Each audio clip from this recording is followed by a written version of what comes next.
ఈరోజు దేవుడు మనకిచ్చిన వాగ్దానం యెషయా 54:8 ద్వారా దేవుడు ఈరోజు మనతో మాట్లాడబోతున్నందుకు ఆయన నామానికే మహిమ కలుగును గాక. నిత్యమైన కృపతో నీకు వాత్సల్య చూపెదను. ఈరోజు దేవుడు మనకిచ్చిన వాగ్దానం ఏంటంటే నిత్యమైన వాత్సల్యతతో, నిత్యము ఎప్పుడు ఉండేటువంటి ఒక శాశ్వతమైన వాత్సల్యతను నేను నీకు చూపబోతున్నా. యుగ యుగములకు తరతరములకు ఆయన నివాస స్థలమైన దేవుడు, మన పక్షంలో వ్యాజ్యమాడుతున్న దేవుడు, మనని కనికరిస్తున్న దేవుడు, మనపై కృప చూపిస్తున్న దేవుడు ఈరోజు ఏమంటుండంటే నిత్యమైన కృపతో ఎల్లవేళలా నా యొక్క కృప నీకు తోడుగుంటుంది. కొన్ని మార్లు దేవుని నుంచి మనం తొలగిపోవడం జరుగుతుంది, లేదా దేవుని నుంచి దూరపరచబడడం జరుగుతుంది, లేదా దేవుని పైన సనగడం జరుగుతుంది, దేవుని పైన గుణగడం జరుగుతుంది. ఎన్నో రకాలుగా మిశ్రమ ఆలోచనలు, మిశ్రమ తలంపులు, మిశ్రమ మాటలు, మిశ్రమ కార్యాలు మనము దేవుని దగ్గర చేయడం జరుగుతుంది. కానీ మన దేవుడు ఎన్నటికీ మారని దేవుడు, ఎన్నటికీ మారడు. మనం మనకి ఇష్టం వచ్చినట్టు మనం దేవుని ఎదురుగా ప్రవర్తిస్తాం, కానీ మన దేవుడు కృప చూపెట్టలలో వాత్సల్యత కలిగిన దేవుడు. ఆయన కనికరము నిత్యమైన కనికరము, ఆయన వాత్సల్యము నిత్యమైన వాత్సల్యము. అందును బట్టి దేవునికి మహిమ కలుగును గాక.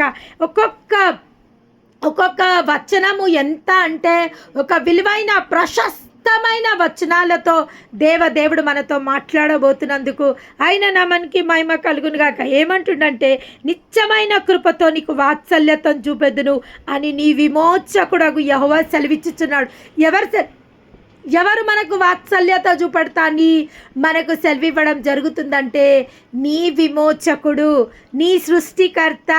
ఈ సృష్టికర్త, నిన్ను సృష్టించిన ఆ సృష్టికర్త ఈరోజు నీతో మాట్లాడడం జరుగుతుంది. ఏమని అంటుండంటే నీ విమోచకుడు సెలవిచ్చుచున్నాడు, నోహ కాలంలో జల ప్రళయం గురించి నేను చేసినట్లు చేయుదును, జలములు భూమిని ఇంకను పొర్లుచు రావనియు, నోహ కాలంలో నేను ఒట్టు పెట్టుకున్నట్లు నీ మీద కోపంగా ఉండనని నిన్ను గద్దింపననియు నేను ఒట్టు పెట్టుకొనుచున్నాను. దేవునామానికి మహిమ కలుగును గాక. ఇంతకుముందే నేను చెప్పడం జరిగింది. అవును, మనము ఎన్నో రకాలుగా దేవునితోని మనం ట్రీట్ చేస్తాం, కానీ దేవుడు ఆయన కృప నిత్యముండును, ఆయన కృప నిరంతరం ఉండే కృప, ఆయన కృప నిత్యముండే కృప, ఆయన కృప చూపెట్టలు వాత్సల్యత కలిగిన దేవుడు. ఏమంటుండంటే నేను ఏ విధంగా నోహ కాలంలో మరి ఒక మారు ఇటువంటి ప్రళయాన్ని తీసుకురాను అని నేను ఒట్టు పెట్టుకున్నా. కాబట్టి మీరు ఎన్ని చేసినా, ఎన్ని తప్పులు చేసినా, మీరు ఎన్ని ఒప్పులు చేసినా నేను మౌనంగా ఉంటున్నా. నేను మౌనంగానే ఎటువంటి దాని గురించి ఎటువంటి చర్యలు నేను తీసుకుంటలేను. ఎందుకంటే నీకు మాట ఇచ్చిన దేవుడను, నమ్మదగిన దేవుడను. ఎందుకంటే ఒట్టు పెట్టుకున్న నేను నా మీద ఒట్టు. ఇప్పుడు మనం ఎవరైనా ఒట్టు పెట్టుకోవాలంటే మనం ఏం చేస్తాము? ఎవరైతే పవర్ఫుల్ ఉన్నారో వాళ్ళ మీద ఒట్టు పెడతాం, లేదా మా డాడీ మీద ఒట్టు అంటాం, లేదా మా మమ్మీ మీద ఒట్టు అంటాం, లేదా మా హస్బెండ్ మీద ఒట్టు, లేదా చాలామంది ఏమంటారు మా పిల్లల మీద ఒట్టు. మా పిల్లల కన్నా ఇంకా మాకు ఎవ్వరు గొప్ప కాదు, ఎవ్వరు మాకు అంతకన్నా విలువ గల్లోరు కారు, కాబట్టి మా పిల్లల మీద ఒట్టు అని చాలామంది చెప్పడం జరుగుతుంది. కానీ దేవుడు ఏమంటుండంటే నేను ఒట్టు పెట్టుకున్నా, నీ మీద కోపముగా ఉండనని, నిన్ను గద్దింపనని నేను ఒట్టు పెట్టుకున్నా. ఇంకొకసారి ఇటువంటి ప్రళయము నీ జీవితంలోకి తీసుకురాను. ఇటువంటి ప్రళయం, ఆ ప్రళయంలో ఏం జరిగింది? ప్రతి ఒక్క జీవరాశి కొట్టివేయబడ్డది. ప్రతి ఒక్క మనిషి అనే మనిషి ఉనికి లేకుండా 8 మంది తప్ప, నోహ కుటుంబం తప్ప ఆ యొక్క జల ప్రళయంలో నరమాత్రుడు లేడు, ఒక మానవుడు లేడు, ఒక నరమాత్రుడు లేడు. దేవుని సృష్టించిన ఏ సృష్టి, ఒక ఇల్లు కానీ, ఒక ఆస్తి కానీ, ఏ కట్టడ కానీ ఏది లేదు. మొత్తం భూస్థాపితం అవ్వడం జరిగింది. దేవునికి మహిమ కలుగును గాక. ఏమంటుండంటే ఇంకా నేను పర్వతములు తొలగిపోయినను, మెట్టలు తత్తరిల్లినను, నా కృప నిన్ను విడిచిపోదు. అందుకే నేను అన్న కృప చూపెట్టలో ఆయన వాత్సల్యత కలిగిన దేవుడు. ఆయన కృప నిత్యముండే కృప. ఈరోజుండి రేపు లేదు, రేపుండి చాలామంది అంటారు, అయ్యో అప్పుడు దేవుడు మేము ఏది ప్రార్థన చేసినా కానీ తొందరగా వింటుండే, కానీ ఇప్పుడు మేము ఎన్ని ప్రార్థనలు చేసినా మా ప్రార్థనలకు జవాబు వస్తలేదు. అంటే ఆయన నిన్న నేడు నిరంతరం ఏకరీతిగా ఉన్న దేవుడు అయినా మారిండా? చాలా మందిలో ఈ ఎలిగేషన్స్ వేస్తుంటారు, అయ్యో మేము ఏ ప్రార్థన చేసినా కానీ మాకు జవాబు వస్తలేదు, మేము కొత్తగా దేవుని నమ్ముకున్న కొత్తలో మేము ఏ ప్రార్థనలు చేసినా ప్రార్థనలకు జవాబు వస్తుండే, కానీ ఇప్పుడు మా ప్రార్థనలకు జవాబు వస్తలేదు, ఏమో దేవుడు మారిపోయిండేమో. మన దేవుడు మారే దేవుడా? మారే దేవుడు కాదు, మారని దేవుడైనా మారే దేవుడు కాదు, మాట ఇచ్చిన దాన్ని నెరవేర్చడానికి సమర్థత కలిగిన దేవుడు. అవును, నువ్వొకసారి నిన్ను నువ్వు పరిశీలించుకో. మొదటి ప్రేమ ఏమంటుండు? 7 సంఘాలతో మాట్లాడుతుండు. ప్రకటన గ్రంథంలో 7 సంఘాలతో మాట్లాడుతుండు. ఆత్మ చెప్పుచున్న మాట చెవిగలవాడు వినుగాక. ఏమని చెప్తుండంటే ఆ మొదటి ప్రేమని నేను ఒక తప్పిదం మీపై మోపుతున్నా. ఏం మోపుతుండు ఆ 7 సంఘాల పైన అంటే ఆ మొదటి ప్రేమని మీరు మరచితిరి. అవును, కొత్తలో మనము కొత్తగా దేవుని నమ్ముకున్నప్పుడు ప్రతి ఒక్క మాట దేవుడు విన్నాడు అని మనమే చెప్తున్నాము. మరి ఇప్పుడు ఎందుకు వింటలేడంటే కొత్తగా ఉన్నప్పుడు నీ యొక్క భక్తి మండుచున్న కాగడాలాగుంది. కొత్తగా నువ్వు ఒక పౌరుషంతో, ఒక రోషంతో ఏదో ఒకటి సాధించాలా, ఏదో ఒకటి నేను పొందుకోవాలనే ఒక నిశ్చయతతోని, ఒక పట్టుదలతోని నువ్వు ఆ దేవుని ఆశ్రయించడం జరిగింది.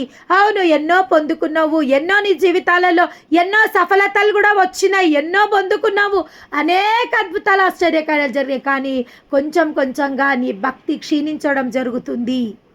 ఏ విధంగా మనకు వయసు పైబడిన కొద్దీ ఏ విధంగా మన ఎముకలలో సత్తువతను మనం కోల్పోవడం జరుగుతుందో, మనం బలం కోల్పోవడం జరుగుతుందో, అదేవిధంగా మన భక్తిని కూడా కొంచెం మనం కోల్పోవడం జరుగుతుంది. ఎప్పుడైతే మన భక్తి క్షీణించుకుపోతుందో మన ప్రార్థనా శక్తి కూడా క్షీణించుకుపోతుంది. ఎప్పుడైతే మన ప్రార్థనా శక్తి క్షీణించుకుపోతుందో, అవును, అడుగు వాటికంటే ఊహించు వాటికంటే అత్యధికంగా చేయడానికి సామర్థ్యత గల దేవుడైనా ఆయన రెడీగా ఉన్నాడు. కానీ రిసీవ్ చేసుకోవడానికి నువ్వు రెడీగా లేవు. కానీ మళ్ళీ మనం ఏమంటాము? దేవుడు నా మాట వింటలేడు, దేవుడు నన్ను చూస్తాడు. దేవుడు ఏమనుకుంటుండంటే నా బిడ్డ పాలు తాగే స్థితి నుంచి బలమైన ఆహారం తినే స్థితిలోకి రావాలా. నా బిడ్డ చిన్న అద్భుతాలు చేసింది, కొత్తగా నమ్ముకున్నప్పుడు చిన్న అద్భుతాలు, చిన్న ఆశ్చర్యకార్యాలు చేసి మురిసిపోయింది. దాన్ని బట్టి నాకు కృతజ్ఞతలు చెప్పుకుంటూ వచ్చింది.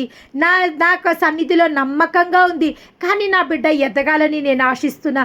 ఇంకా నా బిడ్డ నాలాగా శూర ధీర కార్యాలు చేయాలని నేను ఎక్స్పెక్ట్ చేస్తున్నా. కానీ నా బిడ్డ తనకొచ్చిన సఫలతను బట్టి, తనకొచ్చిన నెమ్మదిని బట్టి తన నిమ్మలపరచబడ్డది. ఎంతమంది జీవితంలో ఈ విధంగా ఉన్నది?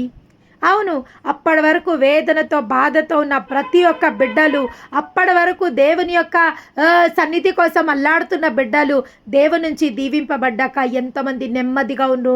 నేను చాలామంది జీవితాలలో, నా జీవితంలో నేను చాలామందిని చూసిన, అప్పటి వరకు పిల్లలు లేరు అని వాపోయిన వాళ్ళు, పిల్లలు పుట్టిన తర్వాత ఇంక వాళ్ళకి ఒకటే, ఏందమ్మా రాలేదు, ప్రేయర్లో జాయిన్ కాలేదు, ఏమైంది, చాలా రోజులైంది, ఫోన్లు చేస్తలేరు, అది ఇదనంటే, ఎక్కడ సిస్టర్, పిల్లలు రాత్రి అంతా వాళ్ళతోటే గడిచిపోతుంది.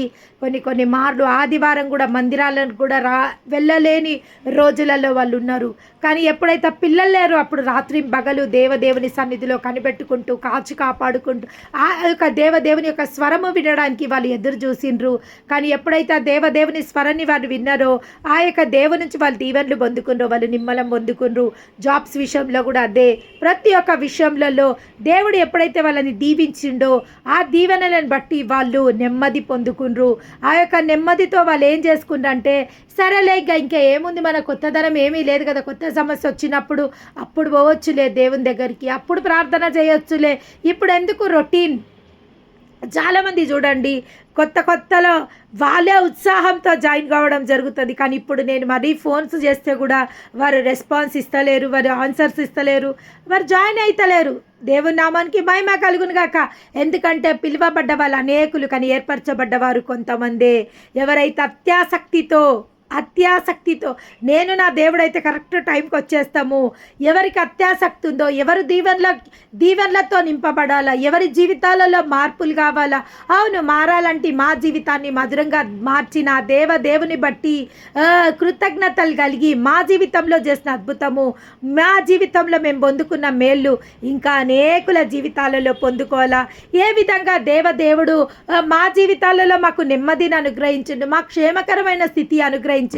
ఆ క్షేమకరమైన స్థితి ఇంకా అనేకులు అనుభవించాలా, అనేకుల దేవుని చెంతకు రావాలా, అనేకులు ఓదార్చబడాలా, అనేక దుఃఖాక్రాంతులు ఓదార్చబడాలా, భారభరితమైన ఆత్మలకు స్తుతి వస్త్రం అలంకరింపబడాలా, బంధకాలలో ఉన్నవారికి విడుదల కలగాల, అనారోగ్యాలతో ఉన్నవారికి స్వస్థతలు కలగాల, అవిశ్వాసం అపనమ్మకంలో ఉన్నవారికి వారు నమ్మకస్తులుగా మార్చబడాలా, దీవింపబడాలా, మోడుబారిన జీవితాలు చిగురింపజేయబడాలా, అవివాహితులకు వివాహాలు జరగాల, తండ్రి లేని బిడ్డలకు ఆదరణ పొందుకోవాలా, విధవరాల పక్షంలో వ్యాజ్యం ఆడాలని ఎవరికైతే సంకల్పం ఉంటుందో, ఎవరైతే ఆ దేవునికి అవును మేమైతే దీవింపబడ్డాము, ఆ యొక్క దేవుని యొక్క దీవెనలు మేము పొందుకున్నాము, కానీ అనేకులు ఈ దీవెనలలో పాల్పంపులు పొందుకోవాలా, అనేకులు ఈ దీవెనలలో రావాలా, ఆ దేవుని సన్నిధికి రావాలా, ఆ దేవుని యొక్క దీవెనలు పొందుకోవాలని ఎవరిలో అయితే అగ్ని మండుకుంటూనే ఉంటుందో దేవుడు వాళ్ళ వంశావళులని దీవిస్తాడు,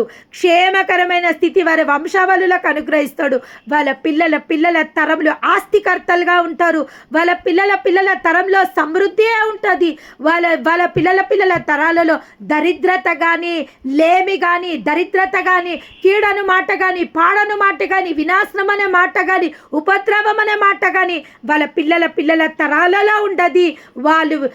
వాళ్ళు విశ్రాంతిలో ఏమంటుండు, ఈ ఏషియాలనే ఒక మాట ఏమని రాయబడి ఉంటుందంటే, నీ పిల్లలు యెహోవా చేత, ఏషియా 54:13 నీ పిల్లలందరూ యెహోవా చేత ఉపదేశం నొందుదురు, నీ పిల్లలకు అధిక విశ్రాంతి కలుగును. ఏమంటుండు దేవుడు, ఈరోజు నువ్వు చేసే భక్తి, ఈరోజు నువ్వు చేసే ఈ యొక్క ప్రార్థనలు, నువ్వు చేసే ఈ యొక్క దేవునితో విశ్వాసంగా ఎప్పుడైతే నువ్వు ఉంటావో నీ పిల్లల తరాలు దీవింపబడతాయి, నీ పిల్లలకు అధిక విశ్రాంతి కలుగుతుంది. ఈరోజు నువ్వు అనుభవిస్తున్న ఏ బాధ, ఏ వేదన నీ పిల్లలు అనుభవించరు తల్లి, నీ పిల్లలకు అధిక విశ్రాంతి కలుగుతుంది.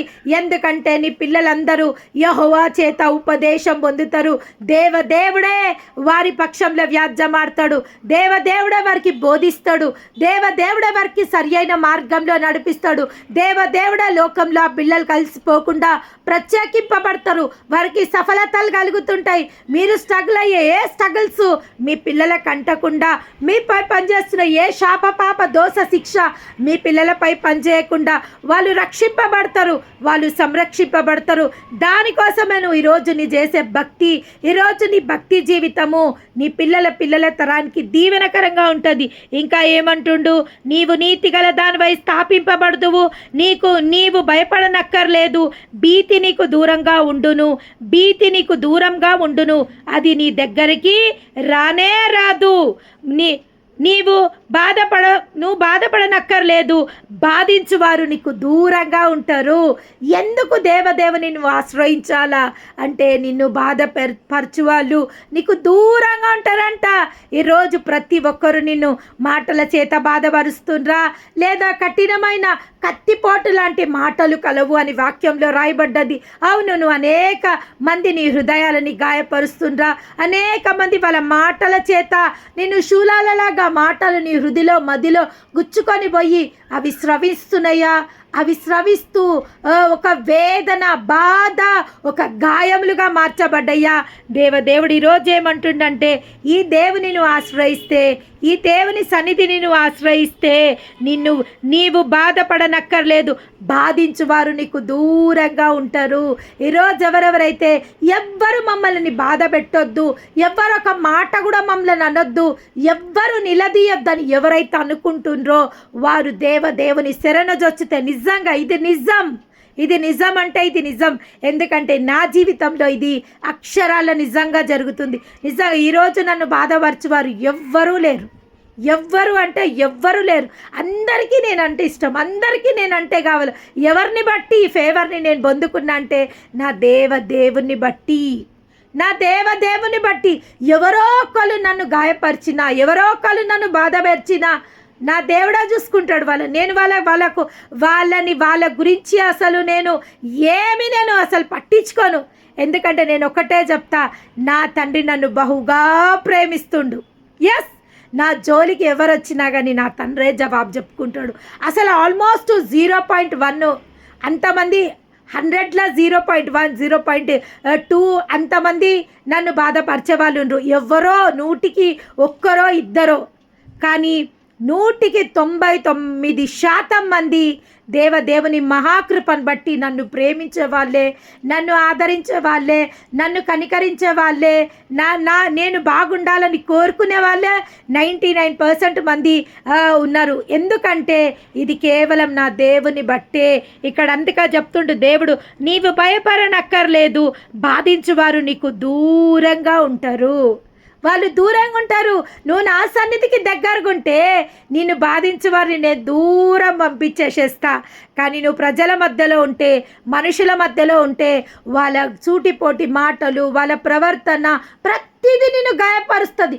మనిషి ప్రవర్తన కూడా మనల్ని గాయపరుస్తుంది. మాటలే కాదు, మాటలే మనల్ని గాయపరిచాయి, ప్రవర్తన కూడా మనకు గాయాలని కలగజేస్తుంది. మాటలు మనని గాయాలని కలగజేస్తుంది. కాబట్టి ఇక్కడ ఏమంటుండంటే, ఇంకా ఏమంటుండు దేవుడు అంటే, భీతి నీకు దూరంగా ఉండును. భీతి నీకు దూరంగా ఉంటుంది. ఎవరితో నువ్వు భయపడాల్సిన అవసరం లేదు. ఎవరి వల్ల నీకు ఏ నష్టం జరగదు, ఏ కష్టం ఎవరి వల్ల నీకు రాదు. ఇంకేమంటుండంటే, అది నీ దగ్గరికి రాదు. దేవుని నామానికి మహిమ కలుగును గాక. నిన్ను భయపెట్టేది నీ దగ్గరికి రాదు. ఈరోజు నువ్వు దేన్ని బట్టి భయపడుతున్నావు? ఏ స్థితిని బట్టి భయపడుతున్నావు? ఎవరిని బట్టి భయపడుతున్నావు? ఈరోజు దేవుడు సెలవివ్వడం జరుగుతుంది. భీతి నీకు దూరంగా ఉండును, అది నీ దగ్గరికి రాదు. ఎప్పుడు వరకైతే నువ్వు నా దగ్గరగా ఉంటావో భీతి నీ దగ్గరికే రాదు. నిన్ను బాధించువారు నీకు దూరంగా ఉంటారని సెలవివ్వడం జరుగుతుంది. ఇంకా ఏమంటుండంటే, అది నీకు దగ్గరకు రాదు. జనులు గుంపిగూడినను వారు నా వలన కూడరు. నీకు విరోధంగా గుంపిగూడిన వారు నీ పక్షం వారగుదురు. దేవుని నామానికి మహిమ కలుగును. ఎవ్వరు నీకు విరోధంగా గుంపిగూడరు. ఒకవేళ గుంపుగూడిన వారందరూ నీ పక్షం వారిగా మారిపోవడం జరుగుతుంది. దేవునికి మహిమ కలుగును. కొన్ని సంవత్సరాల క్రితం ఈ వాగ్దానం నాకు వచ్చింది. ఒకరోజు నేను చాలా భయంకరమైన స్థితిలో నేను ప్రార్థన చేస్తున్నప్పుడు కొంతమందితో నేను మాట్లాడవలసి ఉంది. అయ్యో, నేను ఏం మాట్లాడుతానో ఏమో, ఎక్కడ వాళ్ళు మాట్లాడుతుంటే వాళ్ళు నన్ను తప్పులో చిక్కిస్తారో ఏమో, మరి నేను తప్పులకు వచ్చేస్తానో ఏమో అనేసి నేను చాలా భయపడుతున్నా రోజు. కానీ దేవుడి వాగ్దానం ద్వారా నన్ను బలపరచడం జరిగింది. నీకు విరోధంగా గుంపిగూడిన వారు నీ పక్షం వారు అవుతారు. అవును, ఎట్లాస్ట్ వాళ్ళు నాతో మాట్లాడి వాళ్ళు వెళ్ళేటప్పుడు వాళ్ళు ఎంత అంటే వాళ్ళు నా ఫేవర్గా మాట్లాడి, ఎస్ మీరు కరెక్ట్గా ఉన్నారు సిస్టర్, మీ పాయింట్ ఆఫ్ వ్యూలో యు ఆర్ కరెక్ట్ అని వాళ్ళు నాకు గ్రీన్ చిట్ ఇచ్చేసి, clean chit and green chit ఇచ్చేసి వారు వెళ్ళిపోవడం జరిగింది. అవును, దేవుడు మన పక్షంలో ఉండగా మనకు విరోధి ఎవరు? దేవుడు న్యాయాధిపతి అయిన దేవుడు, భూలోకంని న్యాయం తీరుస్తున్న దేవుడు మన దగ్గరకు వచ్చేవారికి అన్యాయం చేస్తాడా? అవును, మనం అనుకోవడం కూడా అవును దేవుడు నాకు చేస్తాడో చెయ్యడో, నా పక్షంలో మాట్లాడడో, అసలు దేవుడు మరి నా స్థితిని మారుస్తాడో మారవడో, ఈ విధంగా మనం అనుకోవడం కూడా మనము తప్పే. ఎందుకంటే దేవుడు ఇక్కడ సూటిగా స్పష్టంగా పరిశుద్ధ గ్రంథంలో రాయిపిచ్చిండు. ఏందంటే, నీకు విరుద్ధంగా రూపింపబడిన ఏ ఆయుధం వర్ధిల్లది. ఒకవేళ నిన్ను పొడవాలని ఎవరైనా కత్తి తయారు చేసుకొని, కత్తి కొనుక్కొని అది తీసుకొని వచ్చి నిన్ను పొడిసినా కానీ ఆ యొక్క ఆయుధాన్ని నిరాయుధంగా నేను చేస్తా. అవును, నేను దాన్ని నిరాయుధంగా చేస్తా. ఇక్కడ దేవుడు రాసుడు. అవును, అందుకే మనకు ప్రాణభయం అవసరం లేదు. ఎవరు మనని ఏమైనా చేస్తారేమో, ఎవరు మనని ఏమైనా హాని చేస్తారేమో అని భయం లేదు. యోబు ఏమన్నాడు? ఏది నేను బహుగా తలంచి తినో అదే నాకు సంభవించెను. ఒకవేళ ఈరోజు చాలామంది ఒక సిస్టర్, నాకు తెలిసిన సిస్టర్ ఉంది, పాపం చిన్న అమ్మాయి, తన తన తప్పు కూడా ఏం లేదు. She just 16 years. తన లవ్ మ్యారేజ్ చేసుకోవడం జరిగింది. 16 yearsకే 18 కంప్లీట్ అయిపోయి 18 కంప్లీట్ కాగానే తన లవ్ మ్యారేజ్ వివాహం చేసుకోవడం జరిగింది. తన పేరెంట్స్కి దూరంగా ఉంది. లవ్ మ్యారేజ్ చేసుకున్న కొన్ని రోజులకే తన భర్త నిజస్వరూపం ఏందో చూపెట్టడం స్టార్ట్ చేసేసాడు. ఆ 19 years టీనేజ్ అమ్మాయి భయంకరంగా కొట్టుడు, భయంకరంగా శోధించడము. ఎట్లా అంటే ఫోన్ చేసి మరీ నేను ఇంటికి వచ్చి నీ పని ఏం చేస్తా చూడు, నిన్ను ఎట్లా కొడుతున్నావు చూడు, నిన్ను మెడలు బట్టి ఇంట్లో నుంచి గంటేస్తా, నిన్ను కొడతా, నిన్ను చంపుతా, ఇయ్యాల నువ్వు నా చేతిలో అయిపోయినట్టే, ఇక నిన్ను ఏం చేస్తానో చూడు, నేను చంపేస్తా అది అన్నప్పుడు 10 గంటల రాత్రికి కానీ 11 గంటల రాత్రికి కానీ గడగడ వణుక్కుంటూ అమ్మాయి ఫోన్ చేస్తుండే, నాకు అక్క ఫోన్ చేసిండక్క, వచ్చి కొడతా అంటుండక్క, వచ్చి చంపేస్తా అంటుండక్క, వచ్చి నన్ను రచ్చ చేసి బయటికి ఈడ్చేస్తా అంటుండక్క. భర్త కొట్టకముందే ఇంకా అదే థాట్స్, అదే ఆలోచనలు, అదే భయము. నేను ఒక్కటే చెప్తుంటే, అమ్మా ఏమీ అనడు, ఏ కొట్టాడు, ఏ దెబ్బలు నిన్ను కొట్టాడు, ఏమి నిన్ను అన్నాడు, నువ్వు భయపడాల్సిన అవసరం లేదు అనేసి అనేక మార్లు ఆ బిడ్డకు కౌన్సిలింగ్ ఇవ్వడం జరిగింది. ఎంత క్రూరుడు అంటే ప్రెగ్నెన్సీలో కూడా తనని దారుణంగా కొట్టడం జరిగింది. దాన్ని బట్టి తన జీవితంలో ఒక భయము, పచ్చి బాలెంతరాల్ని కూడా భయంకరంగా కొట్టడం జరిగింది. అసలు తన్నడము, కొట్టడము భయంకరంగా. కానీ ఎప్పుడైతే నేను ఆ దెబ్బలు తినుకుంటా మళ్ళీ నాకు అంటుండే, అక్క ఇన్ని దెబ్బలు కొట్టిండక్క, అసలు నా దేహంలో అసలు ఏందక్క అసలు నొప్పి అనేది లేదు నాకు, అసలు ఇన్ని దెబ్బలు కొడితే అసలు పొద్దున ఎవ్వరు మళ్ళీ యథావిధంగా లేసి నేను పనులు చేసుకుంటున్నా అంటే నేను ఒకటే అంట, తల్లి నీకు కాదు ఆ దెబ్బలు తలిగినాయి, నీ లోపటున్న దేవునికి ఆ దెబ్బలు తలిగినాయి, నీకు కాదు. నీకు తలిగితే నిజంగా నేను బక్క చిక్కి పిల్ల 40 kgs ఉంటుందో ఉండదో, ఆ బక్కచిక్క పిల్లని భయంకరంగా మొగోళ్ళను కొట్టినట్టు క్రూరంగా గుద్ది తన్ని కొడితే అసలు ఆ బిడ్డ అసలు ఇవ్వద్దు. కానీ మామూలుగా లేసేసి పొద్దున చెంగున పని చేసుకుంటుంటే ఆ బిడ్డ అంటుండే, అసలు అక్క ఇన్ని దెబ్బలు కొట్టిండు రాత్రి, నాకు అసలు మామూలుగానే ఉన్నక్క నేను అంటుండే. నేను అంటుంటే, నువ్వు దేవుని నామాన్ని ధరించుకున్నావు తల్లి, నీ దెబ్బలన్నీ ఆయన ఎప్పుడో భరించేసిండు, కాబట్టి ఆ దెబ్బలు నీకు కాదు ఆ దేవుని. అందుకే మనం ఏది తలంచినా ఏమంటుండు, దేవుడు అంటే నీకు విరుద్ధంగా రూపింపబడిన ఏ ఆయుధం వర్ధిల్లదు, ప్రతి ఆయుధాన్ని నేను నిరాయుధంగా చేయబోతున్నా, నీకు విరుద్ధంగా గుంపిగూడిన వారు నీ పక్షం వారు అవుతారు. ఈరోజు నీ అత్తగారి కుటుంబంలో నీకు గుంపిగూడుతుండ్రా, లేదా నీ ఉద్యోగ స్థలాలలో నీకు విరుద్ధంగా గుంపిగూడుతుండ్రా, లేదా ఇంకా నీ రిలేటివ్స్లో గుంపిగూడుతుండ్రా, లేదా నీకు విరుద్ధంగా ప్రజలు నీ మీద తిరుగుబాటు చేయాలని, నిన్ను హేళన చేయాలని, నిన్ను బాధపరచాలని, నిన్ను గాయపరచాలి, లేదా నీ సొంత ఇంట్లోనే నీ సొంత జనమే, నీ బిడ్డలే, నీ భర్తనే, నీ భార్యనే ఎవరు నీకు విరుద్ధంగా ఈరోజు గుంపిగూడాలని ప్రయత్నం చేస్తుండ్రో, దేవుడు ఈరోజు మాట ఇవ్వడం జరుగుతుంది. వారందరూ రాబో దినాలలో నీ పక్షం వారిగా కాబోతుండ్రు. దేవుని నామానికి మహిమ కలుగునుగాక. ఒక్కరి జీవితంలో చేసిన దేవుడు అనేకుల జీవితాలలో చేయడానికి సామర్థ్యత కలిగిన దేవుడు. ఈరోజు ఒకప్పుడు నా అత్తగారి కుటుంబం అంతా నాకు విరుద్ధంగా ఉంటుండే, దేవుని నమ్మి నాకు ఇంకా విరుద్ధంగా అయిపోయినరు వాళ్ళు. కానీ నేను ఒక్కటే నమ్మిన, నా ప్రభువా ఎందుకు ఇది నాకు ఫేవరెట్ అంటే, ఒక 15-16 years నుంచి ఈ అధ్యాయం నాకు ఫేవరెట్ అంటే, ఇది ప్రతి కంఠపాఠంగా నేను ఈ యొక్క అధ్యాయాన్ని చదవడం జరిగింది. ప్రతి ఒక్క వచనమును నేను బహుబలంగా దీన్ని చదవడం జరిగింది. ఇప్పుడు స్థితి చూస్తే వారందరూ నా పక్షం వారు అయిపోయినరు. ఒకప్పుడు నాకు విరుద్ధంగా ఉన్న వాళ్ళు ఈరోజు నా పక్షం వారిగా అయినరు, నా దేవుని పక్షం వారిగా అయినరు. నా దేవుడు నా కుటుంబంలో కూడా అద్భుత క్రియలు, ఆశ్చర్య క్రియలు, సూచన క్రియలు, మహత్కార్యాలు చేస్తుండ్రు. దేవునికి మహిమకలు, అసాధ్యమైన కార్యాలు. ఒకప్పుడు నాకు విరుద్ధంగా గుంపిగూడిన వారు నా పక్షంగా వారు అయినందుకు వాళ్ళ జీవితంలో దేవుడు శూరధీర కార్యాలు చేస్తుండు, అద్భుతాలు, ఆశ్చర్య కార్యాలు చేస్తుండు. వారందరూ నా పక్షం వారిగా అయిపోయిండ్రు, నా దేవుని పక్షం వారిగా అయిపోయిండ్రు.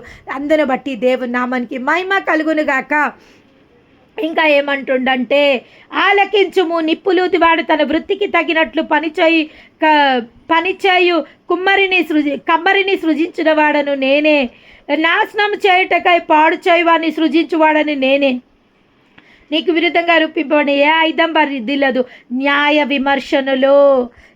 విమర్శనలో ఈ యొక్క వచనము మనమందరం పరిశీలించాల్సిందిగా కోరుతున్నా. న్యాయ విమర్శనలో నీకు దోషారోపణ చెయ్యు ప్రతి వాణిని నీవు నేరస్థాపన చేసేదవు. దేవుని నామానికి మహిమ కలుగు. ఎవరెవరైతే ఈరోజు నిన్ను విమర్శిస్తుండ్రో, నీ మీద అబద్ధపు తీర్పులు పలుకుతుండ్రో, అబద్ధపు మాటలు పలుకుతుండ్రో, నిన్ను విమర్శిస్తుండ్రో, నీకు తీర్పు తీర్చాలని అనుకుంటుండ్రో, రాబో దినాలలో వారికి నువ్వు తీర్పు తీర్చేదానిగా దేవుడు నిన్ను చెయ్యబోతుండు. దేవుని నామానికి మహిమ కలుగునుగాక.